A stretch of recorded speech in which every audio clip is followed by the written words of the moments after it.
Hello everyone, welcome back to this another video जहाँ पे हम लोग बात करने वाले हैं अबाउट अनदर सक्सेस स्टोरी जो कि मुझे रिसीव हुई है and I am so happy. आपको मेरी आवाज़ से लग रहा होगा कि मैं कितनी खुश हूँ क्योंकि ये सक्सेस स्टोरी बहुत अच्छी है और ये सक्सेस स्टोरी मैं खुद चाहती थी कि ये लड़की मुझे भेजे क्योंकि I was very deeply connected to how emotional she was और मैं चाहती थी कि मुझे इसकी सक्सेस स्टोरी रिसीव हो। Somewhere probably I manifested it, but I'm not going to take the credit because all the work is done by her. जो भी किया है उसने खुद किया है, तो मैं आपको बस स्टोरी बताऊंगी। So let's start this video. And yes, इससे पहले अगर आपको मुझसे कोचिंग लेनी है तो आप डिस्क्रिप्शन में जाओ, आपको सारी डिटेल मिल जाएगी कि how you can contact me. You can either contact me via WhatsApp और via Instagram. And yes, let's start this video. तो ये स्टोरी स्टार्ट होती है आज से कुछ 10-15 साल पहले, जहाँ पे मेरी क्लाइंट और उनके एसपी मिले थे और वो लोग जहाँ मिले थे वो जगह थी फेसबुक। जैसे कि आप जानते हो, आज से 10-15 साल पहले फेसबुक बहुत ज़्यादा पॉपुलर हुआ करता था। मुझे याद नहीं है 15 साल पहले या 10 आई थिंक 10-15 साल पहले, हाँ, बहुत फेमस हुआ करता था, नया नया ही आया था उस टाइम पे। तो my client told me that उस टाइम पे जब नया नया फेसबुक चला था तो लोग अपने आसपास के लोगों को बहुत ज़्यादा कनेक्ट किया करते थे। तो वो जो लड़का था जो उनका एसपी है, वो भी उनको फेसबुक पे कनेक्ट किया, उसने फ्रेंड रिक्वेस्ट भेजी, उन दोनों की बातें होने लगी। उस टाइम पे ये लोग जो थे वो स्कूल में थे, तो स्कूल के हिसाब से इन लोगों की बातें होती थी। फिर उसके बाद क्या हुआ कि जो मेरी क्लाइंट थी उनको फॉरेन कंट्री पढ़ने के लिए जाना था। तो उन्होंने अपने एसपी को बताया कि ऐसे ऐसे करके मुझे फॉरेन कंट्री पढ़ने के लिए जाना है, ठीक है। तो जैसे जैसे उसका, मेरी क्लाइंट का फॉरेन कंट्री जाने का जो टाइम था वो पास में आता जा रहा था, उनके दिमाग में काफ़ी सारी इनसिक्योरिटीज़ बढ़ती जा रही थी कि यार हम लोग अब लॉन्ग डिस्टेंस रिलेशनशिप में आ जाएंगे तो पता नहीं हमारी चलेगी कि नहीं चलेगी, पता नहीं ये मैं सही कर रही हूँ या नहीं कर रही हूँ, क्या मुझे यहीं पे पढ़ना चाहिए। बहुत सारी चीज़ें उनके दिमाग में चल रही थी, बहुत सारे नेगेटिव थॉट्स उनके दिमाग में चल रहे थे। अब जैसा कि हम सबको पता है कि जब इनसिक्योरिटीज़ हम लोगों के दिमाग में आती हैं तो हमारी रियलिटी उस इनसिक्योरिटी को, उस फियर को मिरर करती है। तो जैसे ही वो अपनी स्टडीज़ के लिए वहाँ पे पहुँची, वो एम्स्टर्डम गई थी पढ़ने के लिए, तो जैसे ही वो वहाँ पे पहुँची, उनका जो एसपी है उसके बेस्ट फ्रेंड ने एक फ़ोटो भेजी उनको, और उस फोटो में उनका जो एसपी था वो किसी और लड़की के साथ बैठा हुआ था। और उन दोनों को देख के ये साफ साफ पता लग रहा था कि ये दोनों खाली फ्रेंड्स तो नहीं हैं, जिस तरह से वो लोग बैठे हुए थे। तो उसको बहुत गुस्सा आया कि ये सब क्या हो रहा है, कैसे ये सब चीज़ें हो रही हैं। फिर जैसे तैसे करके उन्होंने अपने बीच की प्रॉब्लम सुलझाई, और बीच की जब प्रॉब्लम्स उन्होंने सुलझाई तो वो वापस से रिलेशनशिप में आ गए, ठीक है। ये बात होगी अराउंड 2013-14 की, ठीक है। फिर अब क्या होता है कि वो अपनी पढ़ाई कंप्लीट करके आ गई थी, उन्होंने बैचलर्स और मास्टर्स दोनों वहीं से की थी। तो वो अपनी पढ़ाई कंप्लीट करके ऑलमोस्ट 2019 में यहाँ पर आ गई और इंडिया में, और बाद में 2-3 साल उन्होंने एक कंपनी में जॉब की। बट वही चीज़ है कि उन लोगों के बीच में लड़ाइयाँ काफ़ी होती थी, बट वो लोग वापस से फिर से साथ में आए थे। मतलब ऑन एंड ऑफ वो जो चीज़ होती है ना, वो चल रही थी इन लोगों के बीच में। और ऐसे ही करते करते फिर टाइम आया उनकी शादी का। तो अब आप लोगों को पता है कि इतने सालों से जो नेगेटिव थॉट्स, जो इनसिक्योरिटीज़, जो सारी की सारी चीज़ें दोनों ने, मैं इनफैक्ट बोलूँगी दोनों ने अपने दिमागों में जो बनाई थी, अब उनका इफेक्ट तो दिखना ही था, because our reality is just a mirror. और वो आपको वही दिखाता है जो आपने पास्ट में सोचा है, जो आप पास्ट में सोचते हुए आए हो। हाँ, बट एक चीज़ मैं आपको ये बताऊँगी इसमें कि अगर किसी इंसान के आपकी रियलिटी में आने से पहले, अगर वो, उसका नेचर कैसा था, मान लो आपकी रियलिटी में आने से पहले ही वो इंसान चीटर था, ठीक है, तो आप ये नहीं बोल सकते हो कि उसको वो चीज़ आपने खुद मैनिफेस्ट की है, ठीक है, क्योंकि वो आपकी रियलिटी में आने से पहले ही उसका वो नेचर था। तो आप ये चीज़ नहीं बोल सकते हो कि मेरे थॉट्स की वजह से उसने मुझे चीट कर दिया, नहीं, वो पहले से ही ऐसा था आपकी रियलिटी में आने से पहले। बट हाँ, अगर आपकी रियलिटी में आने से पहले वो इंसान अच्छा था, या फिर आपकी रियलिटी में आने से पहले उसने कभी किसी को चीट नहीं किया, हमेशा लॉयल था, बट आपकी रियलिटी में आने के बाद उसने ऐसा काम कर दिया तो आप उसके लिए अपने थॉट्स को क्रेडिट दे सकते हो। तो इनकी रियलिटी में भी यही था कि इन्होंने अपने लाइफ में जब से वो उनसे मिली हैं इतने अजम्पशंस उसके बारे में बना लिए, इतनी इनसिक्योरिटीज़ अपने दिमाग में क्रिएट कर ली कि उनका इफ़ेक्ट अब उनको दिख रहा था।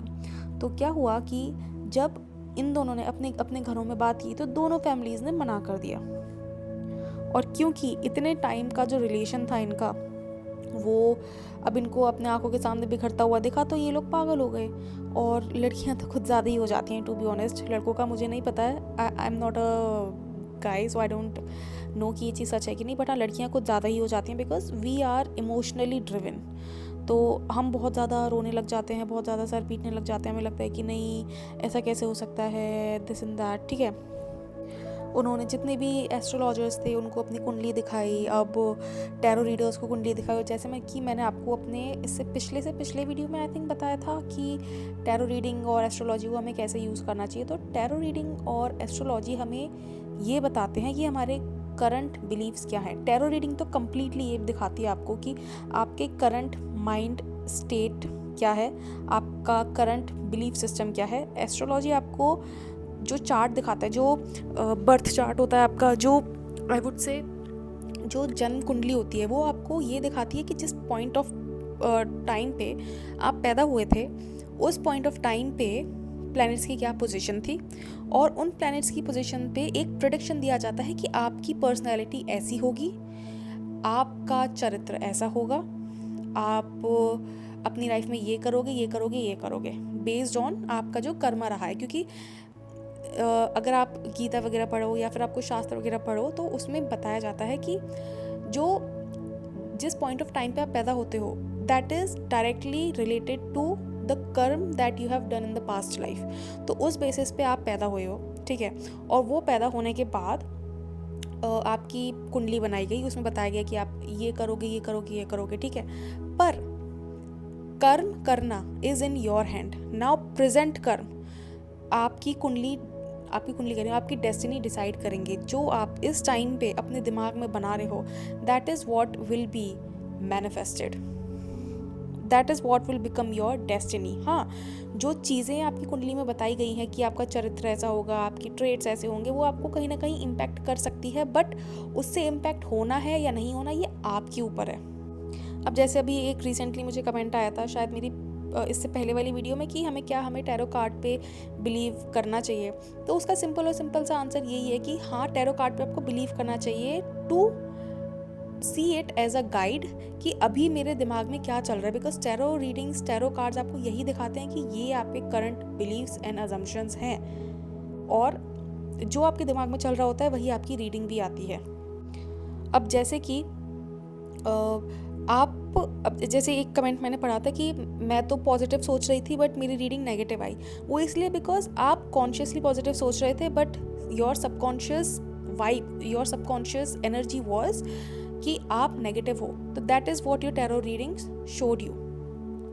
तो टैरो को कभी भी फ्यूचर प्रेडिक्शंस के लिए यूज़ मत करो। टैरो को हमेशा इसलिए यूज़ करो कि आपके करंट थॉट प्रोसेस क्या है। अगर आप बहुत कंफ्यूज हो कि आपको नहीं समझ में आ रहा है कि आपके दिमाग में चल क्या रहा है आखिर, तो उस चीज़ के लिए आप टैरो रीडिंग यूज़ कर सकते हो। तो वो भी कई जगह गई और उन्होंने भी टैरो रीडिंग वगैरह ली, एस्ट्रोलॉजी वगैरह देखी। उसमें उन्होंने बोला कि आप लोगों की तो शादी हो ही नहीं सकती है, इट इज़ इम्पॉसिबल, आप लोगों की शादी हो भी जाएगी तो अनसक्सेसफुल रहेगी, बहुत सारी चीज़ें, ब्ला ब्ला ब्ला ब्ला ब्ला। अब ये सब चीज़ें सुन के तो कोई भी डर जाएगा, नॉर्मल इंसान होगा कोई भी डर जाएगा। बिकॉज एस्ट्रोलॉजर्स को एक तरह से ऐसे दिखाया जाता है कि दिस इज़ अ मिस्टिक, और इसको दुनिया के सारे ब्रह्मांड का ज्ञान है, और इसने बोल दिया तो मतलब पत्थर की लकीर। तो उनको भी ऐसे ही लग रहा था। बट देन उनकी लाइफ में आता है लॉ ऑफ अट्रैक्शन, और उसके बाद आता है लॉ ऑफ अजम्पशन। देखो, मैंने एक वीडियो देखी थी अभी रिसेंटली, उसमें ये बताया गया था कि लॉ ऑफ अट्रैक्शन भी ना सिर्फ उन्हीं को पता लगता है जिनकी रियलिटी में उसकी ज़रूरत होती है। ठीक है। तो लॉ ऑफ अट्रैक्शन और लॉ ऑफ अजम्पशन भी उन्हीं लोगों को पता लग पाता है, क्योंकि आप देखो इस दुनिया में बहुत करोड़ों लोग हैं, बट हर कोई लॉ ऑफ अट्रैक्शन में ना बिलीव करता है, ना उनको पता होता है। लोगों की पूरी पूरी ज़िंदगी निकल जाती है, उन्होंने ये शब्द ही नहीं सुना होता है कि लॉ ऑफ अट्रैक्शन कुछ होता है। लॉ ऑफ अट्रैक्शन से अगर आप वाकिफ़ हुए हो तो वो इसलिए हुए हो क्योंकि आपने उस चीज़ को अपनी साइड अट्रैक्ट किया है, उस नॉलेज को अपनी साइड अट्रैक्ट किया है। तो उनके साथ भी ये हुआ, उन्होंने लॉ ऑफ अट्रैक्शन को अपनी साइड अट्रैक्ट किया, उनको पता लगी कि ओके ऐसी कोई चीज़ें होती हैं, वाइब वगैरह कोई चीज़ें होती हैं, ठीक है, उनको सब पता लगा। फिर उनको लॉ ऑफ अजम्पशन के बारे में पता लगा। जब उनको लॉ ऑफ अट्रैक्शन के बारे में पता लगा तो उनको एक उम्मीद जागी कि नहीं, शायद एस्ट्रोलॉजी और टैरो के ऊपर भी कोई चीज़ें होती हैं जो मुझे नहीं पता है। तो उन्होंने उस चीज़ के अंदर और घुसना स्टार्ट किया। और मैंने आपको बोला था ना कि ये स्टोरी मेरे लिए बहुत स्पेशल है, because I am emotionally invested in this one. क्योंकि जो डेस्परेशन मेरी क्लाइंट की थी, ये वाली ऐसी डेस्परेशन मेरी खुद की थी जब मैं अपनी शादी मैनिफेस्ट करना चाह रही थी। तो मेरी खुद की वो डेस्परेशन रहती थी उस टाइम पे, बहुत रोती थी, बहुत बिलखती थी, एंड देन फाइनली तो मैंने मैनिफेस्ट कर ही ली। पर इनके अंदर भी मुझे वही सेम एनर्जी दिखी, एंड इसीलिए I was like I truly believe कि आप इस चीज़ को मैनिफेस्ट कर लोगे, बिकॉज आपके अंदर वो मुझे स्पार्क दिख रहा है। तो जब हमने चीज़ें डायसेक्ट वगैरह की, जब हमने उनके लिमिटिंग बिलीव्स को जाना, ये आइडेंटिफाई किया कि वो कहाँ लैग कर रही हैं, क्या उन्होंने इतने सालों से सोचा है, और क्या क्या रियलिटी में उनकी चीज़ें हो रही है जो उनकी पास्ट थॉट प्रोसेस का रिज़ल्ट है, तो हमें ये पता लगा कि she is very much attached to this idea कि उनकी लाइफ में कोई भी रिलेशनशिप नहीं चल सकता है। वो कंटिन्यूसली अपने आप से ये चीज़ें बोलते हुए आ रही हैं कि उनकी लाइफ में कोई रिलेशनशिप नहीं चल सकता है, और मुझे तो लगता है कि उसके घर वाले मुझे एक्सेप्ट भी नहीं करेंगे फॉर सम रीज़न जो उनको खुद नहीं पता था। जबकि in my eyes she was more qualified than the groom. तो मुझे नहीं पता कि उनके दिमाग में ऐसी चीज़ें क्यों आ रही थी, but because it was her reality, तो उनकी रियलिटी भी वही मिरर कर रही थी। जब उन्होंने इस चीज़ पे काम करना स्टार्ट किया, उन्होंने अपने इन बिलीव्स पे, इन लिमिटिंग बिलीव्स पे काम करना स्टार्ट किया, तो मैं ये देखो, अब यहाँ पे मैं एक चीज़ बोलना चाहती हूँ कि ऐसा नहीं है कि उन्होंने सिर्फ 2 दिन काम किया और हो गया, नहीं। Manifestation is basically a science, ठीक है। इसको आप मेटाफोरिकल चीज़ों से भी रिलेट करो, but it is more scientific, ठीक है। यहाँ पे साइंस क्या है कि आपको आपके आइडेंटिटी को शिफ्ट करना होता है। आपने इतने सालों से अपनी जो आइडेंटिटी बनाई है अपने दिमाग में कि नहीं मेरी तो कोई रिलेशनशिप नहीं चल सकती, नहीं मेरे साथ तो ऐसा नहीं हो सकता, नहीं मेरे साथ तो ये, नहीं मेरे साथ तो वो आपको आइडेंटिटी अपनी शिफ्ट करनी पड़ेगी। That is why it is very important to work on your self identity, self concept. She worked on her self concept for 3 months। क्योंकि देखो, जब इतनी सारी चीज़ें होती हैं तो एकदम से आपका आइडेंटिटी शिफ्ट नहीं होता है, और मैनिफेस्टेशन कितना टाइम में होगा ये टोटली डिपेंड करता है कि आप कितने टाइम में वो स्टेट एम्बॉडी करते हो, ठीक है। वो जो स्टेट होता है, स्टेट ऑफ विश फुलफिल्ड, वो कितने टाइम में आप एम्बॉडी करते हो। जितने टाइम में आप वो स्टेट एम्बॉडी करते हो उतना टाइम लगता है आपकी मैनिफेस्टेशन को पूरा होने में। तो if you are able to do it instantly, it can happen instantly, and if you are able to do it in a day, in a month, तब वो वैसे होगा। तो उनको अपना आइडेंटिटी शिफ्ट करने में पूरी तरह से उनको टाइम लगा 3 महीना। अब इस बीच में बहुत सारी चीज़ें हो रही थी, जैसे कि उनके घर वाले उनके लिए रिश्ता लेकर आ रहे थे, वहीं साइड बाय साइड वो लड़के के घर वाले उनके लिए रिश्ता लेकर आ रहे थे। बहुत सारी चीज़ें हो रही थी साइड बाय साइड। कभी कोई फ्रेंड मना कर रहा है कि भाई ये रिश्ते में मत रहे, अच्छा नहीं है, इसमें मत रहे, ये अच्छा नहीं है। कभी उसकी फ्रेंड्स बोल रही है कि नहीं तुझे इसमें नहीं रहना चाहिए, इसमें नहीं रहना। बट द थिंग इज़ कि आपकी रियलिटी में वो होगा जो आप डिसाइड करोगे। आपको लोग इन्फ्लुएंस करने की कोशिश करेंगे, क्योंकि they can't see what you are able to see. वो आपका विजन नहीं देख सकते हैं, वो नहीं देख सकते हैं कि आपके अंदर एज ए ह्यूमन बीइंग कितना पावर है। वो आप लोगों को करंट सर्कमस्टांसेस के बेसिस पे एडवाइस करेंगे, उनका काम है, जो कि उनके लिए ठीक है। बट क्या होगा आपकी लाइफ में वो डिसाइड करोगे आप ही। अगर आपके साथ पास्ट में कुछ हुआ है, ठीक है, जो आपको पता है कि हाँ हो सकता है आपका क्रिएशन हो, आपने मैनिफेस्ट किया हो वो चीज़, पर अगर आपको लगता है कि यार वो चीज़ इतनी गंदी हो चुकी है कि अब मुझे उस चीज़ में ना वापस नहीं जाना है, क्योंकि मैं चाह के भी ना वो चीज़ अपने दिमाग से नहीं निकाल पाऊँगी।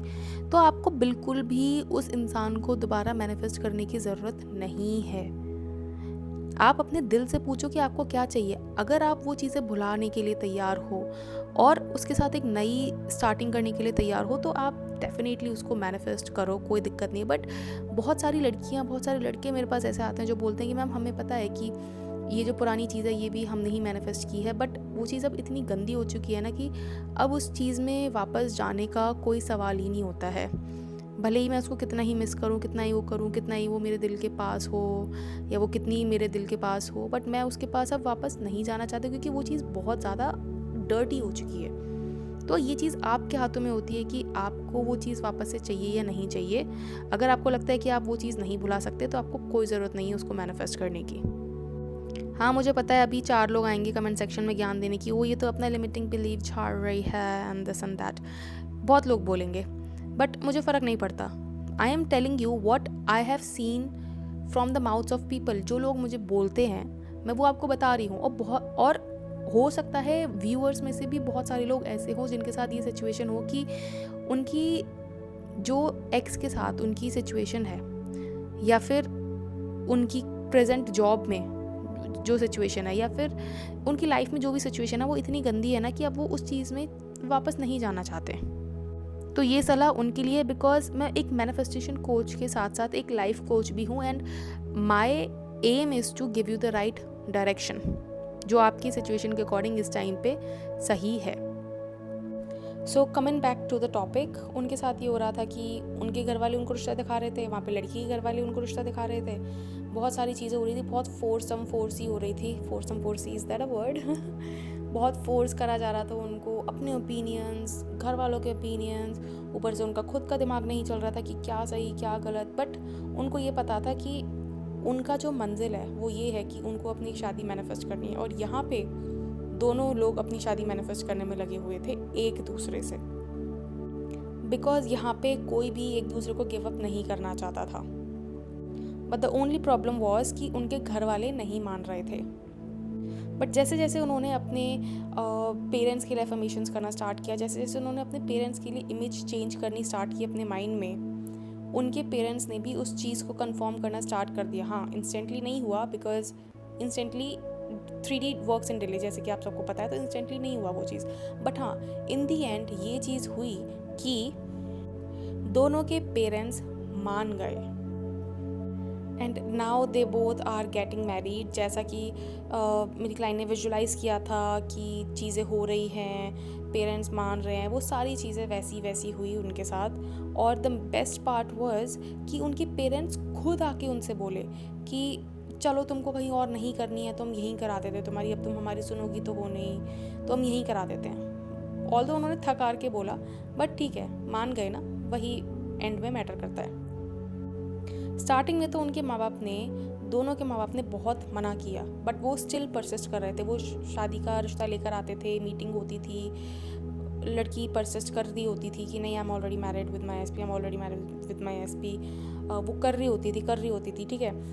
तो चीज़ें वापस से, मतलब वो रिश्ता टूट जाता था जिसके साथ वो दिखाना चाह रहे थे, टूट जाता था, बिकॉज उनके मन में था एक बहुत ज़्यादा बर्निंग डिज़ायर कि मैं करूँगी तो मैं इसी से करूँगी, इसके अलावा किसी से नहीं करूँगी।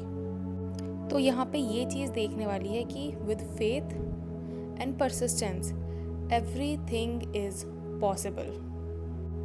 तो आई होप आपको ये वीडियो पसंद आया होगा, and if you did, you know the drill, like share and subscribe. और अगर आपको मेरे से सेशन लेना है तो चेक द डिस्क्रिप्शन, आपको उसमें सारी डिटेल मिल जाएगी कि how you can do it. और हाँ, अगर आपको मेरा manifest your SP unapologetically course लेना है तो आप वो भी चेकआउट कर सकते हो, उसका लिंक भी डिस्क्रिप्शन में मेंशन्ड है। That is also a very helpful tool for you to understand कि कैसे क्या चीज़ें होती है, कैसे आपको सारी चीज़ें मैनिफेस्ट करनी है, everything. So yes, I will see you in my next video. Until then, bye bye, take care.